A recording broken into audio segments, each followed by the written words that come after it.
Hello people, uh, welcome to Equation UPSC. In this video we will talk about the anatomy of mains syllabus and the strategy which should follow to cover main syllabus and to get good marks in GS. ठीक है। और इसमें हम ये discuss करेंगे कि अभी क्योंकि आपके पास अभी सिलेबस अब जैसे मान लो प्रीलिम्स क्लियर हुआ है, ठीक है, उस प्रीलिम्स के बाद आपके पास अभी रिज़ल्ट तक का कुछ टाइम है, तो आपको कैसे यूटिलाइज़ करना है। बिकॉज जो ये चीज़ है ना, जैसे अभी रिज़ल्ट आएगा उसमें बहुत सारे लोग इस चीज़ में रहते हैं कि रिज़ल्ट तक क्या करें, वो पढ़ते नहीं हैं। जो अभी आपका जो टाइम है ना, इसको सबसे बेस्ट यूटिलाइज़ करना है आपको। जो आपके रिज़ल्ट तक का टाइम है, जो ये लीड आपको मिल जाती है ना, वो आपको आगे तक बहुत हेल्प करती है। ठीक है, फिर हम डिफरेंट टारगेट बनाएंगे कि आपकी प्रिपरेशन कहाँ तक जानी चाहिए, आपके पास कितना टाइम है, उसके हिसाब से आप क्या क्या करो। ठीक है, डिफरेंट जो स्ट्रेटजीज़ हैं वो टाइम के अकॉर्डिंग आपकी कंसाइज होती जाएगी, डिफरेंट भी हो सकती है, चेंज भी हो सकती है। वो डिपेंड करता है कि आपके पास टाइम क्या है, आपकी अभी तक की क्या प्रिपरेशन है और आपने कितना किया है और कितना आपका टारगेट है।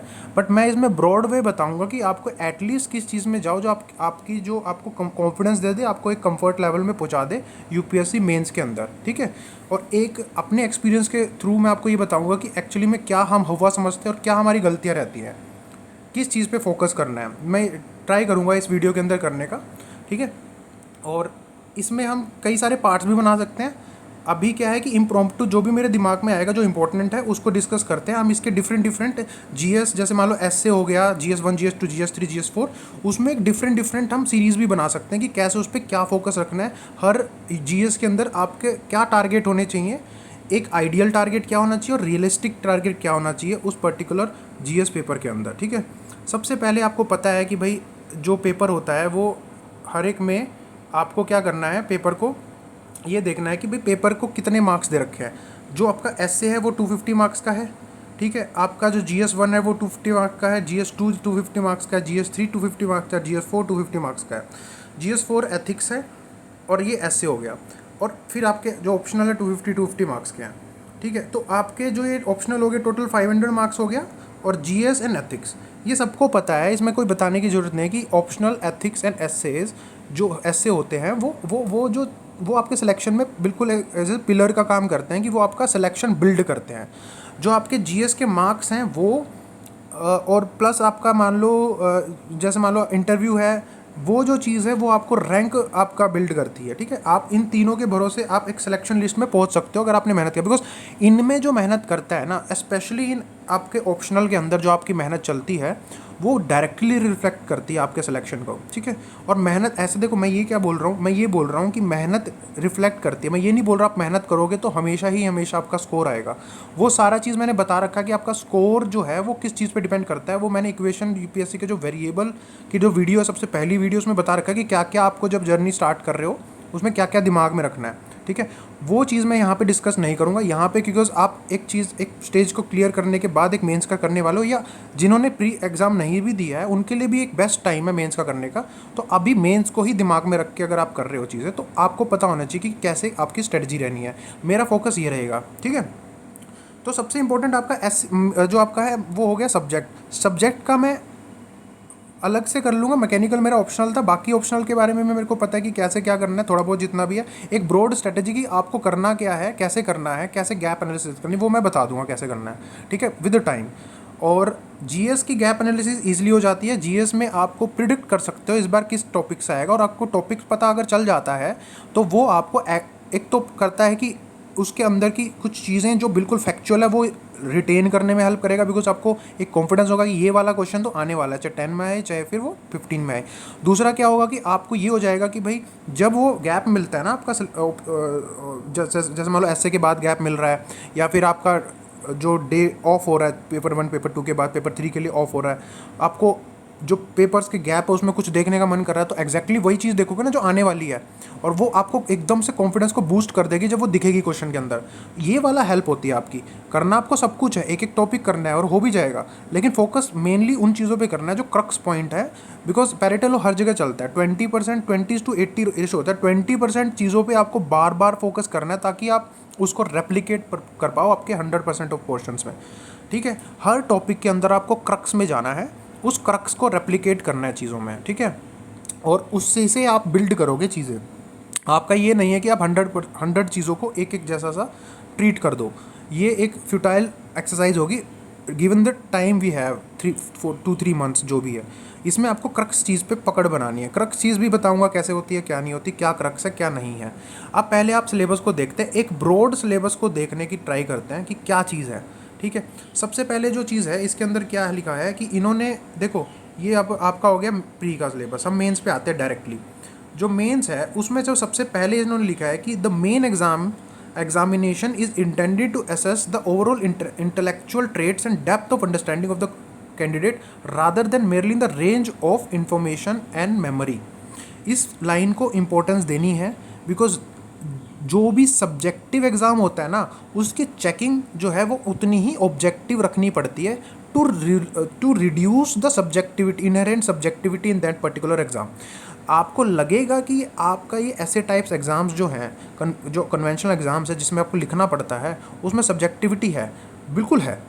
वो सब्जेक्टिविटी किस हिसाब से है उस पर डिपेंड करेगा आप क्या सोचते हो। क्या वो सब्जेक्टिविटी इस हिसाब से है कि आप जो लिख के आ रहे हो वो मार्क्स जो आधा देगा, कम देगा, 2 देगा, 3 देगा? नहीं, वो सब्जेक्टिविटी इस हिसाब से कि आपका जो चेक जो करने वाले पर्सन है वो कौन है, क्योंकि डिफरेंट स्लॉट में चेक होता है। उसके बाद उसकी एवरेज इन एवरेज आउट जो चीज़ होती है, जो उसकी मूवमेंट ऑफ नॉर्मलाइजेशन होता है, वो आप किस सेट में हो, जिसमें अपर एवरेज जा रही है, या किस सेट में हो जिसमें लोअर एवरेज जा रही है। उसको इक्वलाइज जब नॉर्मलाइज होगा, जीएस के अंदर भी, ऑप्शनल के अंदर भी, एसए के अंदर भी, जहाँ पे भी आपका एक से ज़्यादा एग्जामिनर चेक करता है वहाँ पे मॉडरेशन होती है। जहाँ पे भी आपके डिफरेंट एग्जाम हो जाते हैं, जैसे आपका इंटर ऑप्शनल हो जाता है, उसमें आपकी स्केलिंग होती है। ये 2 कंसेप्ट है, मैं पूरा ढंग से डिटेल में बता चुका अपनी फर्स्ट उसमें। तो वो चीज़ें आपके हाथ में नहीं है, वो वेरिएबिलिटी होती है। बट आपके हाथ में क्या चीज़ है कि आपके हाथ में सबसे इंपॉर्टेंट चीज़ ये है कि आपको पता होना चाहिए कि आपको क्या रीच करना है। मेयर मगिंग मेमोरी बेस्ड चीज़ें लिखने से आपका नंबर नहीं आएंगे, आपको वहाँ पे जो चीज़ पूछी है वो लिखने पे। तो इसका मतलब ये है कि आपको, चाहे आप जो भी आप करोगे इस सिलेबस के बाद भी, और आपका जो भी चीज़ करने वाले हो, तो मेन टारगेट ये होना चाहिए कि आपको अपनी नॉलेज एनहेंस करनी है गिवन द सिलेबस, की सिलेबस की टर्म्स के अकॉर्डिंग प्रीवियस ईयर क्वेश्चन में क्या आया है, और पहुंचना कहाँ पे है कि आप उस क्वेश्चन के जो दिया गया, जो आपका क्वेश्चन का जो सेंस है, जो डिमांड है, उसके अकॉर्डिंग आपको आंसर करना है। ये आपकी टारगेट होना चाहिए, ठीक है। और given the time 7.5 to 10 minutes के अंदर आपको करना है। वो डिपेंड करता है, 10 आप 10 की बात कर रहे हो तो 15 में आप 12 मिनट्स दे सकते हो, वो डिपेंड करता है, ठीक है। जरूरी नहीं कि 10 and 15 आए, इस बार क्या पता 5-5 के भी आ जाएं और कुछ आ जाए चीज़ का, ठीक है। तो वो डिपेंड करता है। 2017 से पहले 12.5 के आता था, क्या पता फिर से 12.5 के आ जाए। उस पर नहीं जाना चीज़ें, आपको मार्क्स पे जाना है। तो ये हो गया, वो हो गया आपका। हम उसको डिस्कस करेंगे कि भाई हमको क्वेश्चन के आंसर्स में करने के लिए क्या टारगेट करना है, उसकी एक सेपरेट वीडियो बनाएंगे, ठीक है। अब बात करते हैं कि आपको ये चीज़ होगी कि भाई आपको मेमोरी एंड सिर्फ वेयर रेंज ऑफ इन्फॉर्मेशन नहीं देखनी है, आपको ये देखना है कि जो इन्फॉर्मेशन है वो डिमांड के अकॉर्डिंग क्या है, क्या आप टू द पॉइंट लिख रहे हो। पहली बात ये। दूसरी बात ये है कि 250 अगर मैं बोल रहा हूँ words, that is maximum limit. 150 words is maximum limit. It is not like कि भाई आप उसको मिनिमम लिमिट बनाओ। आप अगर उसको मिनिमम लिमिट बनाते हो तो आपके चांसेस होंगे कि आपके क्वेश्चन छूट जाएंगे पीछे वाले, ठीक है। तो आपको मैक्सिमम बनानी है। तो अगर 150 का है तो आप 100 से 150 के बीच में एंड करने का ट्राई करोगे, और 250 का है तो 200 से 250 के बीच में एंड करने का ट्राई करोगे। आपको ये टारगेट नहीं रखना कि पेज भरना है, बिकॉज पेज भरना से यूनिवर्सिटी के एग्जाम में तो आपको मिल जाएंगे, यूपीएससी के अंदर नहीं मिलने। यूपीएससी के अंदर गिवन द सेम नॉलेज, आप उस सेम नॉलेज को कैसे उसको रेप्लिकेट करते हो उस पेज के ऊपर, बिकॉज आपको नहीं देख के वो चेक नहीं कर रहा, आपको जानता नहीं है वो, आपका ना रोल नंबर लिखा होगा वहाँ पे ना कुछ, सिर्फ आपकी एक राइटिंग दिखेगी उसको, आपकी अंडरस्टैंडिंग दिखेगी थ्रू योर पेपर। तो उसके अंदर आपको क्या करना है, टारगेट यही होना चाहिए कि जो क्रक्स उसने पूछा है, जो डिमांड पूछी है, उसको मैं कम से कम वर्ड्स में बता दूँ। जितना ज़्यादा आप इस प्रैक्टिस में इन्वॉल्व करोगे अपनी आंसर राइटिंग में, उतना आपको फ्रूटफुल होगा। ये हर पेपर हर क्वेश्चन में होगा, आपके क्वेश्चन दिमाग में आएगा कि क्या ये हर क्वेश्चन में पॉसिबल है, नहीं है। तो आपको क्या करना है, जितने भी क्वेश्चन में पॉसिबल है वो तो करके आओगे ना। जितने क्वेश्चन में पॉसिबल है, चाहे वो 12 क्वेश्चन में, 14 क्वेश्चन में वो पॉसिबल है, उतना आप करोगे। दूसरा क्या है कि जितने बाकी क्वेश्चन बच गए, 6 क्वेश्चन बच गए, 7 क्वेश्चन बच गए, 8 क्वेश्चन बच गए, इनमें से कुछ 5-6 क्वेश्चन हो गए जिसमें आपको थोड़ा बहुत आइडिया होगा, उसमें भी आपको ट्राई करना है कि आपकी जो नॉलेज बेस है उसके अकॉर्डिंग मैं डिमांड को कैसे उसमें मैं कर दूं। मैंने अपने चैनल के अंदर भी बता रखा है, कि कैसे आप क्वेश्चन की डिमांड को पकड़ के आपकी बेसिक नॉलेज से उस डिमांड को करके मतलब उस डिमांड के अकॉर्डिंग आंसर करके कैसे आप बेसिक नॉलेज से एक अच्छे क्वेश्चन को अटेम्प्ट कर सकते हो, ताकि आपको एक एवरेज मार्क्स मिल जाए। आपको ये 12 से 14 में ट्राई करना अबव एवरेज का, इनमें एवरेज का ट्राई कर दो। एक दो क्वेश्चन ऐसे होंगे जिसमें आपको नहीं पता होगा, तो ऐसा नहीं है कि आपको ब्लफ करके आना है, बट आपको वो करके आना है कि वो बंदा भी गलत प्रूफ ना कर पाए और सही आप पता हो आप नहीं हो। तो ऐसी चीज़ें मिडिल पाथ आपको चूज़ करके आना है, जिससे आपका अच्छे मार्क्स आ जाएंगे। ठीक है, ये बात हो गई। दूसरा इन्होंने क्या लिखा है कि इसने लिखा था नेचर एंड स्टैंडर्ड, जो जनरल वो है, ये सब चीज़ें लिखी हुई इसने। क्वेश्चन जो लाइकली है वो क्या करेंगे भी, question are likely to test the candidate basic understanding of relevant issues, ability to analyse, आपको एनालाइज करना है, take a view on conflicting, ये वो तो व्यू करना है। और ऊपर से क्या ऑब्जेक्टिव्स एंड डिमांड्स, तो डिमांड्स के मतलब जो भी चीज़ उसके क्वेश्चन की उस हिसाब से इनको बड़ा बड़ा लिख देना कि आपके क्वेश्चन में रिफ्लेक्ट होना चाहिए, बिकॉज वहाँ पे सब्जेक्टिव का भी ऑब्जेक्टिवली चेकिंग होगी। वहाँ पे क्या होता है कि वो जो अगर मान लो देखो, जो भी क्वेश्चन मैंने पहले भी बताया कि जो भी क्वेश्चन आपके पार्ट्स में डिवाइड होता है ना, जैसे दिया है कि फर्स्ट पार्ट ये है, सेकंड पार्ट ये है, वो बहुत स्कोरिंग हो जाता है, बिकॉज आप पार्ट्स को ईजिली ब्रेक कर सकते हो। लेकिन जो एक सिंगल लाइनर क्वेश्चन होता है ना, उसमें आपको 15 मार्क्स में कैसे लिखना है वो उसके वर्ड्स पे डिपेंड करेगा कि क्या क्या वो आपको अलॉट करना है कि भाई ये क्रक्स है इस क्वेश्चन का, ये डिमांड है, तो मैं इसको 7.5 या 10 मार्क्स इसके मिलेंगे मेरे को, और इस पार्ट का अगर मैं लिखूंगा या लिखूंगी उसके पार्ट मेरे को 2.5 नंबर ये हो गए। और जो आप इंट्रोडक्शन एंड कंक्लूजन का सोच के बैठे हो कि इसके बिना मार्क्स नहीं मिलते, ऐसा नहीं है। बट इंट्रोडक्शन एंड कंक्लूजन आपके जो बॉडी के अंदर जो चीज़ लिखी है उसके मार्क्स बढ़ाने में आपकी हेल्प करते हैं, तो आप लिखोगे। But it is not like कि आप इंट्रोडक्शन और कंक्लूजन में इतना लिख दोगे कि वो आपकी डिमांड के लिए जो टाइम या जो आपको स्पेस आपको यूटिलाइज करना था वो कम हो जाए, उससे आपको नेचुरली कम पॉइंट मिलेंगे, जबकि आपने लिखी चीज़ें वही होंगी, कम लिखी होंगी। ठीक है, और दूसरा आपके दिमाग में चीज़ें होंगी नॉलेज, बट आप रेप्लिकेट नहीं कर पा रहे क्वेश्चन के ऊपर, तो इसलिए ऐसा होता है कि आपको लगता है कि मार्क्स आने थे बट आपको नहीं आ पाएंगे। ठीक है, तो इस चीज़ को ध्यान रखना है। दूसरा क्या है, इसको पढ़ लेना कि इसकी रिक्वायरमेंट क्या है। ठीक है, एसे में भी एक रिक्वायरमेंट है, जो पेपर 1 एसे उसने क्या बोला है कि candidate may require to write essays on multiple topics, they will be expected to keep closely to the subject of essay to arrange their idea in orderly fashion. एक तो ऑर्डरली होगा, आपको बार बार रखना है कि ऑर्डरली क्या होता है। उसके बाद आपका राइट कंसाइसली, आपको ऐसे बार इधर उधर नहीं फेंकनी चीज़ें, आपको कंसाइसली जो टॉपिक पे दिया है उसी पे बात करनी है। ठीक है, credit will be given to the effective and exact expression, तो ये ऐसे में दे रखा है। इसी चीज़ की फिलोसफी को वो उस चीज़ में भी हेल्प करेगा आपको, जब क्योंकि देखो एक ऐसे टाइप क्वेश्चंस है आपके जीएस के अंदर, तो ऐसे टाइप में आपकी कंसाइसनेस को हमेशा रिवार्ड किया जाएगा। आप पेज भर रहे हो उसको रिवॉर्ड नहीं करते, आपको साइकोलॉजिकली लगेगा कि पेज छूट गया यार, ये हो गया, लेकिन आपने अगर कोई बात आप 2.5 पेज में कर रहे हो, उसी बात को आप 1.5 पेज में कन्वर्ट कर रहे हो, तो आपको एग्जामिनर 1.5 पेज में ज़्यादा मार्क्स देगा। आप 1.5 पेज को 2.5 पेज में कर रहे हो, एक तो आप अपना टाइम वेस्ट कर रहे हो और दूसरा आपको क्वेश्चन छूटेंगे। इससे बेटर है कि आप कम लिख के आओ लेकिन अच्छा क्रक्स पॉइंट लिख के आओ। इसलिए आपकी एबिलिटी बनाओ कि आप डिमांड को जान पा रहे हो और क्रक्स लिख के आ रहे हो। क्रक्स पॉइंट को कैसे ढूंढना है वो आपको मैं सिलेबस की जब टर्म कराऊंगा, डिफरेंट GS1 GS2 GS3 की, उसमें क्या क्या आपको देखना है वो देखना है कि क्रक्स क्या है। हर टॉपिक का एक क्रक्स पॉइंट है, आपको ट्राई करना है वो क्रक्स पॉइंट उस क्वेश्चन पेपर के ऊपर उतर जाए। वो क्रक्स पॉइंट थ्रू कीवर्ड्स होता है, वो क्रक्स पॉइंट थ्रू आपकी जो आप डायनामिक पोर्शन कर रहे हो उससे से करता है। ठीक है, एक तो ये होगी बात अपनी, ये अपने समझ ली कि फिलॉसफी क्या है उसको चेकिंग करने का। उसके बाद आपका आता है ब्रॉड वे। हम देख रहे हैं इस टॉपिक के अंदर ब्रॉड वे क्या है, आपको करना क्या है। हम इसके पार्ट बना देंगे इस मतलब सीरीज़ के। इसमें मैं ट्राई करता हूँ कि आपको ब्रॉड वे समझाऊँ कि क्या है। देखो ये है GS1, उसके बाद ये चीज़ है GS2, फिर उसके बाद ये है GS3 एंड GS4। ठीक है, आपको ब्रॉड वे कैसे चलना है। देखो GS1 जो है वो बहुत ही बड़ा है बाकी के कंपैरिजन में। आप अगर चाहो तो इस वाले पोर्शन में, जैसे मान लो ये वाला पोर्शन है ना, ये GS क्या आ गया अपना, ये जो चीज़ है ये GS2 आ गया। GS1 के अंदर जो पेपर 2 है आपका, इसके अंदर इस पोर्शन में चाहे आप जितने भी 3 महीने लगा सकते हो वो भी दे सकते हो, बाकी आपका कुछ नहीं होगा। ठीक है, बात ये है, मैं जो बोलना चाह रहा हूँ मैं ये बोलना चाह रहा हूँ कि एक तो पहले ये देखो, जब मैं बताया था ना कि हर टॉपिक जो है, हर क्वेश्चन पेपर जो है 250 मार्क्स का है। आज के बाद आपको ये कर लेना है कि आपको हर एक उसको एक रिक्वायर्ड टाइम देना है। डोंट डू कि भाई आपको मज़ा आता है किसी चीज़ में उसको ज़्यादा टाइम दे दे और नहीं आता उसको कम टाइम दे दे, क्योंकि 250 मार्क्स और 250 मार्क्स ऑफ एथिक्स, ये 250 मार्क्स ऑफ एस्से और 250 मार्क्स, तो आप ये मत करना। मैंने भी किया था कि मैंने डायरेक्ट एस्से जो है उसमें किए थे, क्या नाम है, पेपर में जाके किए, बिकॉज उसमें आप देखो आप कुछ चीज़ कर रहे हो तो रिस्क लेके जा रहे हो, आपको पता है कि आप, क्योंकि मैकेनिकल ऑप्शन है कुछ और ऑप्शन है उस पर ज़्यादा ध्यान दे रहे हो तो मे बी आपका इधर चला जाए। अगर आपका बाई चांस ऐसी चीज़ नहीं होती तो ऐसे कॉन्फिडेंस लूज़ नहीं करना, आप डायरेक्ट भी जा रहे दे रहे हो तो ऐसा नहीं है कि आपके नंबर नहीं आएंगे। मेरे ठीक नंबर आए हैं, 134 एक अटैम्प्ट में, 128 आए हैं, 126 आए हैं, ठीक है। लेकिन ऐसा नहीं है, वो और भी अच्छे हो सकते थे, 150 भी हो सकते थे।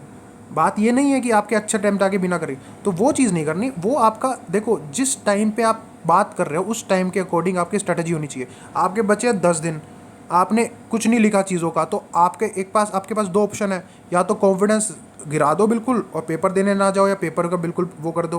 बिकॉज मैटर जो करता है अल्टीमेटली, कुछ एक चीज़ मैटर करती है जो मैं बार बार अपनी उसमें बता चुका हूँ कि वो अभी बोलूँगा मैं चीज़ें तो वो उसका फ्रूटफुल नहीं है, बिकॉज अभी मेहनत करने का टाइम है, उसको आप आइडियल मान के अभी से स्टार्ट करो। धीरे धीरे जब टाइम कम बचता है तो मैं आपको रियलिटी बताऊंगा कि एग्जाम में एक्चुअली में क्या करना है, बट वो चीज़ें तब होएंगी ना जब आप अभी टाइम दोगे। अभी अगर टाइम दोगे, इनको डिवाइड कर लोगे, उस हिसाब से करो। तो आपको एक स्लॉट अपना रखना है ऑप्शनल के लिए, बहुत इंपॉर्टेंट है, रोज़ की रोज़ करना है। बट ऐसा भी हो सकता है कि आप पूरा दिन ऑप्शनल को दे दो, अगले 2 दिन फिर जीएस को दो, वो आपके ऊपर है। बट रोज़ की रोज़ करोगे तो आप पे बर्डन कम पड़ेगा। 4 घंटे इसको दे दो, और जीएस को करने के लिए आप मान लो 2-3 आवर्स तो दे दो मिनिमम। डिपेंड करता है कि भाई इसका टॉपिक कोई चल रहा है तो कंटिन्यूटी में आपने कर लिया तो इसको कम कर दिया। और एक न्यूज़पेपर को पक्का दो, न्यूज़पेपर इज़ वेरी इंपॉर्टेंट। उसके वो ऐसा है, वो आपको ही करना है। कोई कंपाइलेशन आप कर लोगे, उससे रिवाइज कर लो, लेकिन न्यूज़पेपर जो अगर जो डेली पढ़ता है ना, उसके माइंड से ऑर्गेनिकली एग्जाम्पल निकलेंगे, रटने नहीं पड़ेंगे उसको, organically according to the demand of the question example निकलेंगे। रोज की रोज 1 से 2 घंटे न्यूज़पेपर को दो, आपका एस्से एथिक्स ये सब कुछ में काम आएगा, गारंटी है इस चीज़ की, ठीक है। ये ब्रॉड हो गया। अब देखो, अब बात करते हैं हम जीएस 2 मतलब जीएस 1 की। इसमें देखो आपके पास ऑप्शन है कि आप ना देखो, हर एक जीएस के अंदर क्या है, एक है फर्स्ट हाफ, एक है सेकंड हाफ। इसके अंदर भी फर्स्ट हाफ सेकंड हाफ। आपको क्या करना है अभी के टाइम पे, बिकॉज फर्स्ट हाफ जो है वो आपका प्री के साथ भी कंसाइड करता है। आपका फर्स्ट हाफ जो है प्री के साथ करेगा हर एक पेपर का, ठीक है। आपको अभी क्या करना है, बिफोर द मतलब या तो मंथ ले लो या फिर बिफोर आपका जो रिजल्ट का है ये वो, इसमें क्या करना है आपको, जो सेकंड हाफ है ना, ये इतना ब्यूटीफुल पेपर में डिवाइड किया गया, जीएस 1 जीएस 2 जीएस 3 जीएस 4 में। 4 तो छोड़ो, 4 तो पूरा के पूरा हो जाता है। जीएस 2 जीएस 1 जीएस 2 जीएस 3, इसमें जो सेकंड हाफ है, जैसे इसके अंदर आप देख लो कि जैसे ये हो गया ना सोशल, ये इंडस्ट्रियल रेवोल्यूशन, वर्ल्ड हिस्ट्री थोड़ा बड़ा है, इसको छोड़ के जो ये फिलोसफी है यहाँ से लेके ये जो पार्ट है ना, ये छोटे छोटे टॉपिक्स, इससे स्टैंड अलोन क्वेश्चंस बनते हैं। और जहाँ यहाँ बड़े बड़े पार्ट है ना, इन्होंने दे दिया मॉडर्न इंडियन हिस्ट्री, ये इतना बड़ा टॉपिक है, इसमें आपको पता ही नहीं क्या आने वाला है। इसको करोगे आप theme based, through previous year questions भी, और थ्रू आप टेस्ट सीरीज से भी कर सकते हो। टेस्ट सीरीज एक पकड़ लिया आपने, उसके आंसर देख लिए, वैसे ही क्वेश्चन आ जाते हैं उठ पिट के। और आपको ये भी देखो कि भाई इसके अंदर कैसे कैसे आ रहे हैं, विमेंस इंपॉर्टेंट है, वो हम थीम बनाएंगे इसकी। लेकिन आपको अभी जो काम करना है वो ये छोटे टॉपिक करो। डाइवर्सिटी ऑफ इंडिया छोटा टॉपिक है, नोट्स बना के रेडी रखो, ठीक है। उसके बाद ये जीएस 2 है, जीएस 2 में जो गवर्नेंस के बाद वाले टॉपिक है जो आप नहीं करते प्री से पहले, उनको रिवाइज करो। छोटे टॉपिक है, पॉवर्टी है, सब पे आपको क्या करना है, 3-4 काम करने हैं कि भाई आप छोटे छोटे नोट्स बनाओ डेफिनेशन का, उसके बाद उसका इश्यूज़ का, कुछ प्रो एंड कॉन्स वगैरह देख लिया, कुछ गवर्नमेंट इनिशिएटिव उसी में इंक्लूड कर दिया जो आपने स्कीम्स पढ़ी होगी, और एक कंक्लूजन देख लो। हर एक टॉपिक पे ये बना के रख लो, एक एक पेज का काम है, 2-2 पेज का काम है। उसके बाद जब न्यूज़ आ रही है, क्योंकि आप 2 घंटे न्यूज़पेपर को दे रहे हो, उससे लिंक करते चलो। आप लिख पा रहे हो लिख लो, नहीं लिख पा रहे तो माइंड के अंदर अटैच कर लो कि भाई मैं ना इसको यहाँ पे अटैच कर दूंगा, मैं इसको अटैच कर दूंगा। और सिलेबस की टर्म रटनी चाहिए कि कहाँ पे क्या चीज़ दे रखी है, जिससे न्यूज़पेपर को आप बेस्ट यूटिलाइज कर पाओगे, ठीक है। ये जो, और जब ये चीज़ें जब गैप एनालिसिस होएगी, आपको दिक्कत नहीं आएगी छोटे छोटे टॉपिक करने की। आपने अभी कर लो ये हाफ, सेकंड हाफ, तीनों पेपर का जो सेकंड हाफ है वो कर लो। उसके अंदर क्या कर लो कि भाई आप छोटे छोटे, जैसे आप मान लो issue relating to poverty hunger, poverty के ऊपर आप स्टैटिक पोर्शन कर लो, poverty, absolute poverty, relative poverty, different different जो आपके इसके अंदर कीवर्ड्स है, तो तेंदुलकर कमेटी ये वो ऐसे करके जो भी चीज़ है वो कर लिया, एक पेज का हो गया काम। उसके बाद पॉवर्टी के ऊपर इंडेक्स आए, इंडिया का क्या चल रहा है वो कर लिया आपने। उसके बाद कोई न्यूज़ आ रही है, बार बार आ रही है, उसमें कोई लाइन्स आ रही है, इंडिया के अंदर क्या इश्यूज़ चल रहे हैं, क्या क्या चीज़ें हो रही है, वो आप इसके अंदर डायनेमिकली ऐड करते जाओ। जो अभी आप प्री और मेंस के बीच में जो न्यूज़ आएंगी ना, वो आप इंक्लूड करोगे आंसर के अंदर, तो आपको मार्क्स मिलेंगे। अकॉर्डिंग टू द डिमांड आपको बस अटैच करनी है उस चीज़ की, ठीक है। छोटे टॉपिक है, रोल ऑफ सिविल, देखो 15 नंबर का ये भी आ सकता है और 15 नंबर का कॉन्स्टिट्यूशन ऑफ इंडिया वाला जो पार्ट है या फिर कुछ एक बड़ा इंडियन कॉन्स्टिट्यूशन, ये भी आ सकता है। तो ये तो इतना बड़ा टॉपिक है, ये छोटा सा टॉपिक है। तो दोनों की प्रोबेबिलिटी आने की, पेपर जो सेट होता है 10 मार्क्स का ऊपर से नीचे तक टेस्ट सेट होता है, फिर 15 मार्क्स का ऊपर से नीचे तक टेस्ट सेट होता है। आप आंख बंद करके 11वां क्वेश्चन जो है वो इधर वाले टॉपिक से आएगा, ऊपर वालों से, और आंख बंद करके 20वां जो क्वेश्चन आएगा वो नीचे वाले टॉपिक से आएगा। बिल्कुल जो चीज़ें चलती है एज ए पैटर्न चलती है, हम उसके अकॉर्डिंग फिर आपका जो है गैप एनालिसिस भी करेंगे टाइम के साथ। मैं जुलाई के अंदर ट्राई करूँगा, मैं जुलाई के अंदर आपको जीएस में प्रोबेबल करने की ट्राई करूँगा कि भाई इसमें क्या क्या आ सकता है। टॉपिक आप जान सकते हो, लेकिन टॉपिक के अंदर क्या क्वेश्चन आना है वो प्रिडिक्ट कर पाना मुश्किल है। वो फिर आपको प्रोसेस में आना पड़ेगा, सारे करंट अफेयर करने पड़ेंगे, वो भी हो जाता है, बट आप देखोगे उसमें फिर उसको मेरा ही उतना हो जाएगा जो कि मैं मेंस दे रहा हूँ, ठीक है। लेकिन वो ट्राई करेंगे, हम जितना हो सकता है उतना ट्राई करेंगे, ठीक है। टॉपिक अगर आपको मिल गया ना, उससे आधा काम हो जाता है। अगर आपको पता है कि ये टॉपिक आने वाला है, उससे आपको कुछ नहीं करना, उससे बेसिस में इंट्रोडक्शन आप रेडी रखो, एक अच्छी सी लाइन, एक ऐसा नॉर्मल सा इंट्रोडक्शन नहीं, अच्छा कि भाई पंचिंग पॉइंट आप स्टार्ट करो, ठीक है। उसके अकॉर्डिंग आप प्रो एंड कॉन्स उसके अंदर क्या क्या टॉपिक्स आ सकते हैं। अगर वो टॉपिक से स्टैंड अलोन क्वेश्चन आया तो आप आंसर दे पाओ डायनेमिक। अगर वो टॉपिक से जनरल क्वेश्चन स्टैटिक आया तो वो डायनेमिक को आप एज ए आंसर दोगे। जैसे मान लो कोई पॉलिसी पढ़ी, क्या पता पॉलिसी डायरेक्ट आ जाए, और क्या पता वो पॉलिसी डायरेक्ट ना आए बट वो टॉपिक आ गया, तो वो पॉलिसी को तो आप आंसर के अंदर लाओगे, तो फ्यूटाइल नहीं है चीज़ें करनी, ठीक है। वो हम आंसर कैसे लिखना उसमें डिस्कस कर लेंगे, आपको क्या क्या चीज़ें करनी है। ब्रॉड वे में यही है कि उसके अंदर आपको एक डेफिनेशन करनी है, कंक्लूजन उसके रेडी रख लेना है और डायग्राम रेडी रख लेना है, ठीक है। 3 चीज़ें आपने रेडी रख लेना है इन छोटे छोटे टॉपिक्स की।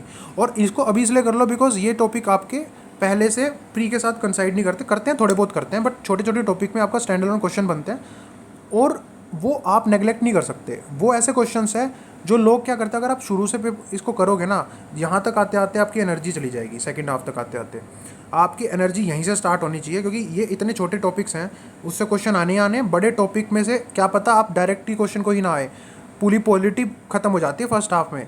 वो जो लक्ष्मीकांत है, क्या पता क्वेश्चन क्या आए, और यहाँ और क्या पता ये डायनेमिक ही दे दे जो न्यूज़पेपर से ही काम चल जाए, आपको पढ़ने की जरूरत ना पड़े। ये वाले तो क्वेश्चन आपके स्टैटिक आ गए और उसको पता चल जाएगा, आपको डेफिनेशंस आपको पता है, फोटो मटेरियल आपको पता है, सब कुछ आप इस चीज़ में कर सकते हो, ठीक है। तो ये आपको ये चीज़ करनी है इसके अंदर कि आपको इस तरीके से चीज़ें करनी है। शॉर्ट नोट्स अभी से इसका रेडी रख लो। बड़े बड़े टॉपिक को थीम वाइज करेंगे, छोटे टॉपिक को एग्जैक्टली करेंगे, इन एंड आउट इसकी सारी की सारी हम जो है पॉसिबिलिटीज़ जो हो सकती है वो कर लेंगे, ठीक है। अब ये हो गया आपका, बात होगी कि कैसे आपको करना है। जैसे इसके टॉपिक्स हैं, अब GS3 के अंदर भी जो बड़े बड़े टॉपिक्स हैं यहाँ पे, इसमें भी कुछ ऊपर वाले पोर्शन में छोटे टॉपिक। GS3 के स्कोरिंग भी होता है, 1-2 साल से नहीं आ रहा वो स्कोरिंग, इसलिए नहीं है बिकॉज उसका एक फॉर्मूला चेंज ये UPSC कर चुकी है मॉडरेशन का, वो अब बिलो मॉडरेशन करती है। वो किसी भी टाइम उसको अपर मॉडरेशन कर देगी, फिर से वही मार्क्स आएंगे जैसे 2017 में आए थे, जैसे उसमें मेरे 124 थे, तो फिर से वही आ जाएंगे। बात ये नहीं होती, बात ये होती है कि लोग कर रहे हो कम स्कोर और आपका आ रहा है गैप के साथ स्कोर। जैसे इस बार भी, जैसे मान लो एथिक्स के इतने अच्छे स्कोर नहीं है बट टॉपर का स्कोर बहुत ज़्यादा है, वो है जो गैप बनाते हैं, वो रियल गैप है। ये गैप नहीं है कि भैया इस बार सबके नंबर आ रहे हैं आपके भी आगे, नहीं नहीं नहीं, ऐसे चीज़ नहीं करनी है। बात ये होती है कि आपको टॉपिक्स करने हैं और इसके सेकंड हाफ करो, ठीक है। इसमें से भी जैसे मान लो GS2 का तो इतना ब्यूटीफुल चीज़ है, GS2 में 20 टॉपिक दे रखे हैं, 20 से एक क्वेश्चन बनता है। उसमें से भी आप देख लो गैप एनालिसिस कैसे करते हैं, भाई ये आया हुआ है, ये आया हुआ है, ये नहीं आया तो ये आने के चांस है, ऐसे हो जाता है। वो एनालिसिस करनी पड़ती है, कब खाल में कितना आ रहा है, वो थीम बन जाती है। अब जैसे इंडियन मतलब नेबरहुड से आ रही है, कौन से वाला आ रहा है, कितना आ रहा है, पिछली बार 2-3 साल से नेबरहुड का आ ही नहीं रहा तो इस बार चांसेस है ज़्यादा आने के, वो चीज़ हम करेंगे एनालिसिस, ठीक है। आपको बस बेसिक इससे ये जो भी अभी टाइम बच रहा है आपको सेकंड हाफ निपटा दो, फटाफट निपट जाता है और स्कोरिंग होता है और आपको कॉन्फिडेंस देगा एग्जाम के अंदर। बाद में आपके टॉपिक मिस आउट नहीं होंगे और काफ़ी स्कोरिंग टॉपिक्स होते हैं। बड़े बड़े टॉपिक आप करोगे बट उसको ख़त्म भी अगर करना है, आप टेस्ट सीरीज़ के आंसर पर डालो, वो भी हो जाएंगे, उसके अंदर भी आप डायनेमिक आंसर कर लोगे। वो डिपेंड करता है आपके पास टाइम क्या है। अभी तो टाइम है 2-3 महीने, लेकिन धीरे धीरे टाइम कम होता जाएगा। उसके बाद अगर आपका सिलेबस का पोर्शन नहीं हो रहा तो आप एक टेस्ट सीरीज उठाओ, उससे वो टॉपिक के क्वेश्चंस कर डालो।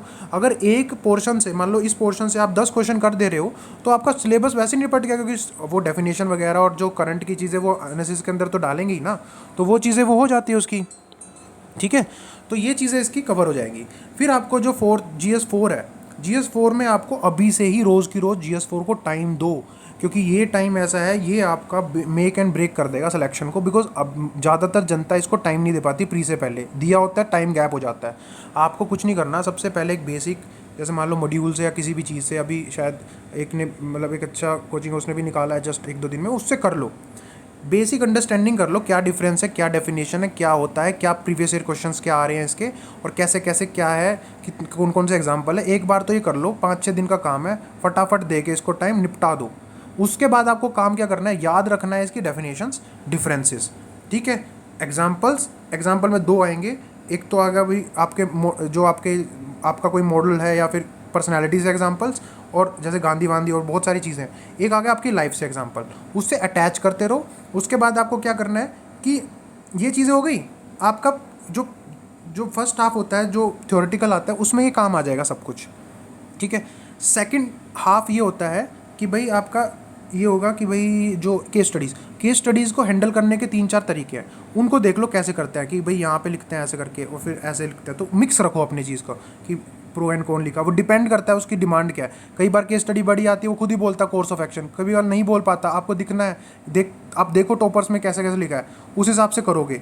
उसमें आपका वो अप्लाइड पार्ट है, अप्लाइड पार्ट में आपके पास ना हमेशा ऐसे अप्रोच आएगी, एक जनरल सा लिख दोगे, जनरल सा लिखो, आंसर मिले, क्वेश्चन मिले, मतलब मार्क्स मिलेंगे, बट 25 मार्क्स का है, 20 मार्क्स का है, कितने मिल जाएंगे, 8 मिल जाएंगे, 6 मिल जाएंगे। आपको ये 8 से 15 तक लाना है, ठीक है। 15 तक लाओगे, वो उसके लिए आपको एक स्पेशल चीज़ क्या करनी पड़ेगी भाई, ये जितनी भी सिलेबस में टर्म्स है ना, आपकी टिप्स पे हो जानी चाहिए। इन टर्म्स को आप अप्लाइड पार्ट में यूज़ करोगे, जब सोचोगे यूज़ करना तभी वो यूज़ होगा, और उससे आपका जनरल आंसर भी स्पेसिफिक हो जाएगा।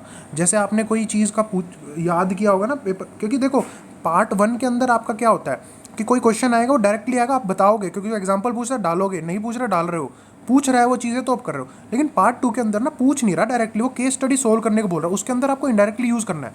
आपको रिमाइंड कराना पड़ेगा कि आपको क्या उसके अंदर डालना है, रिमाइंड कराओगे तभी डालोगे। तो सिलेबस की जो टॉपिक्स है ना, attitude, aptitude, ethical dilemma, RTI वगैरह, और ये सब चीज़ें, जो कॉर्पोरेट गवर्नेंस, वर्क कल्चर, ऐसे ऐसे टर्म्स को हाईलाइट करके आओ, क्योंकि ये आपको एक तो करना है कि ये केस स्टडी किस टॉपिक से आई है, इन्हीं टॉपिक्स में से बनती है, क्योंकि इन्होंने दे रखा है ना case study on above issues, तो इश्यूज़ में से है। आपको एक तो जानना और एग्जामिनर को ये बताना है कि भाई मुझे पता चल चुका है तुमने किस टॉपिक से दिया है, उस टॉपिक से रिलेटेड जो की टर्म्स है, जो सिलेबस की टर्म, वो डालो, आपकी खुद की टर्म डालो, कुछ चीज़ें डालने की कोशिश, और इसको ऑर्गेनिक रखो। आप एक ऐसा भी नहीं है कि बिल्कुल ही ऐसा बुकिश कर दोगे, अपना लाइफ का एक्सपीरियंस के अकॉर्डिंग इसको सोल्व करने की कोशिश करो। वो होता है आपका सेकंड पार्ट में, ठीक है।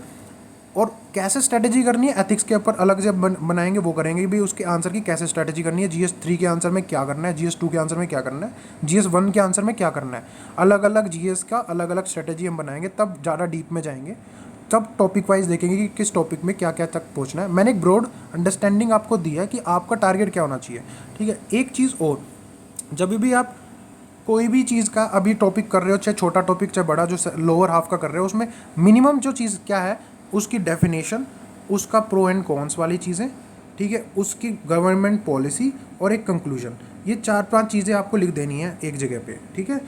उसके बाद आपको ये जब आप लिख दोगे ना, फिर आप आंसर राइटिंग करोगे ना, इन चीज़ों को यूज़ करोगे, आपको याद होता रहेगा। और उसमें फिर आप, क्योंकि वो एनालिसिस पढ़ रहे हो और बात रोज़ की रोज़ 2 घंटे न्यूज़ पढ़ रहे हो, तो इसमें इंक्लूड करो बॉडी के अंदर।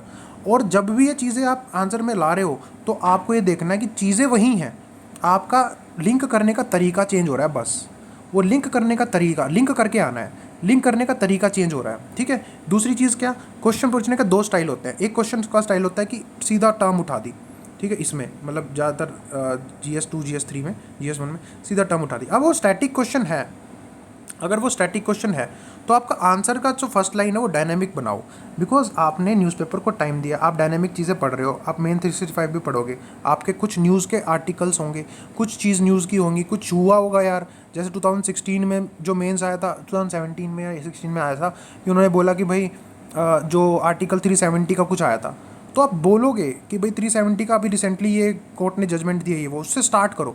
उससे ये होगा कि भाई आपसे स्टैटिक का डायनेमिक स्टार्ट करो, डायनेमिक का स्टैटिक स्टार्ट करो। कोई डायनेमिक चीज़ आंसर दिख रही है कि ऐसे ऐसे हो रहा है, आपको पता करना है, कि आपको तुरंत पता चल जाएगा, उसकी पोजीशन के हिसाब से पता चल जाएगा कि किस टॉपिक से आया वो। फर्स्ट 5 में पोजीशन है तो कौन से टॉपिक से है, सेकंड 5 में पोजीशन है तो कौन से टॉपिक से है।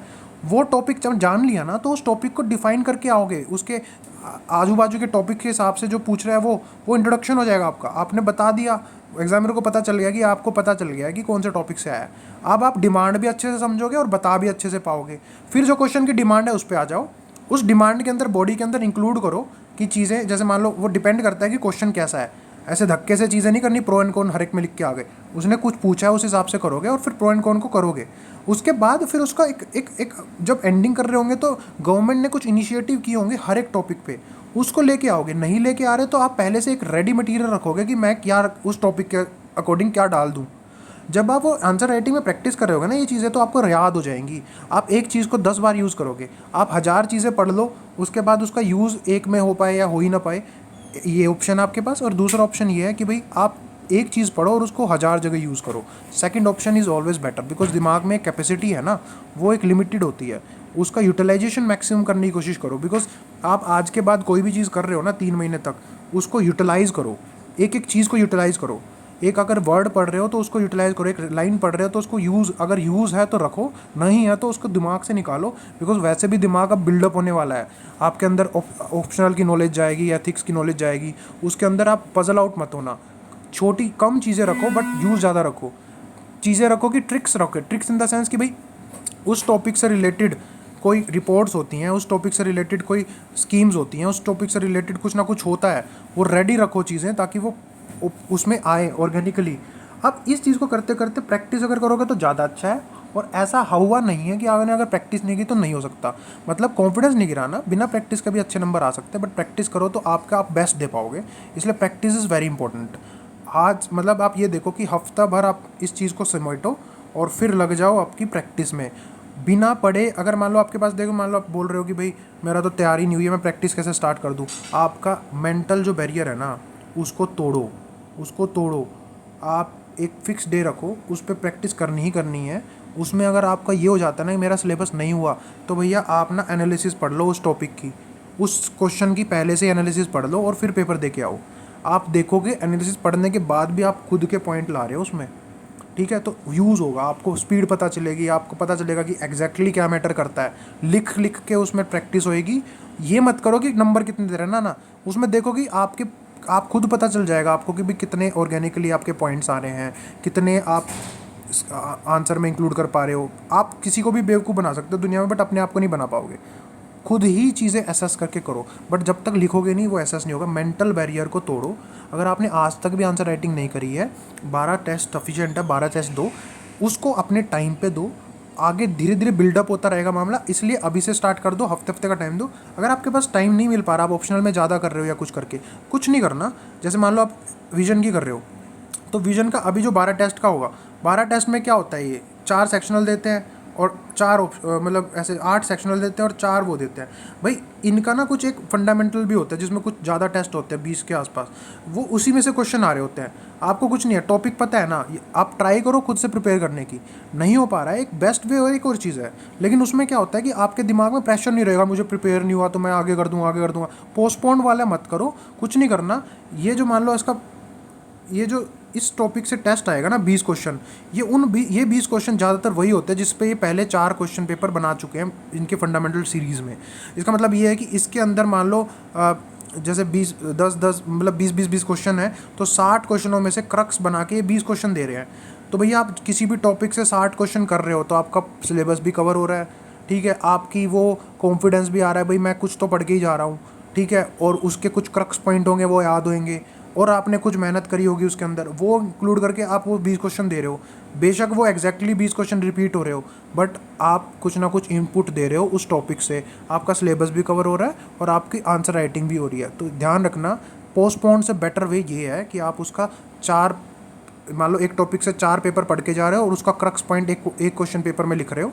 It's good, it's better than भाई कुछ ना करना। तो ये सोल्यूशन है सेकंड, जो लोग जिनका ऑप्शनल अभी तक रेडी नहीं था वो कर रहे हैं, किसी और चीज़ में दे रहे हो, तो जीएस को बेयर मिनिमम टाइम तो दो कम से कम, कि भाई ये हो जाए। जीएस में आपको मार्क्स लेने हैं ना, तो ये करना पड़ेगा। और एथिक्स पे भी आप दो। भाई एथिक्स में क्या है कि चलो आपने अपनी डेफिनेशन नहीं की, उसका एनालिसिस पढ़ के फिर जाओ ना। भैया अब मैं आपको ये बता रहा हूँ कि आप ना एग्जैक्टली नहीं लिख पाते हो पेपर के अंदर, लेकिन कुछ ना कुछ आपको रिटेन होगा तो आप करके आओगे उसको पेपर के अंदर, ठीक है।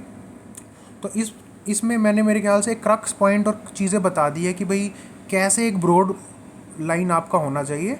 फिर धीरे धीरे इसको सीरीज़ में करके मैं धीरे धीरे बीच में आके आपको या तो पोस्ट मतलब अपना टेलीग्राम पे पोस्ट कर दूंगा, वहाँ मेरे को कम टाइम लगता है करने में, या फिर मैं क्या कर दूंगा इसमें ही एक सीरीज़ बना दूंगा धीरे धीरे। टाइम अभी जो टाइम है उसके हिसाब से यही सही है। फिर कुछ टाइम के बाद मुझे पता होगा कि भाई अभी किस स्टेज पे तुम लोग होगे, तो उस टाइम से मैं आगे की चीज़ें बता दूंगा धीरे धीरे करके, ठीक है। बीच में हम ट्राई करेंगे कि मैं टॉपिक भी बता दूं कैसे आने वाला, बट उसमें टाइम लगता है। और देखते हैं टाइम के साथ क्या होता है, आपके रिस्पॉन्स के अकॉर्डिंग क्या हेल्प कर रही है चीज़ें, नहीं कर रही, ठीक है। चलो फिर ऑल द बेस्ट, स्टार्ट कर दो, बस थोड़ा सा टाइम रह गया और आपने ब्रेक ले लिया है, बस आज से ही लग जाओ। Okay bye.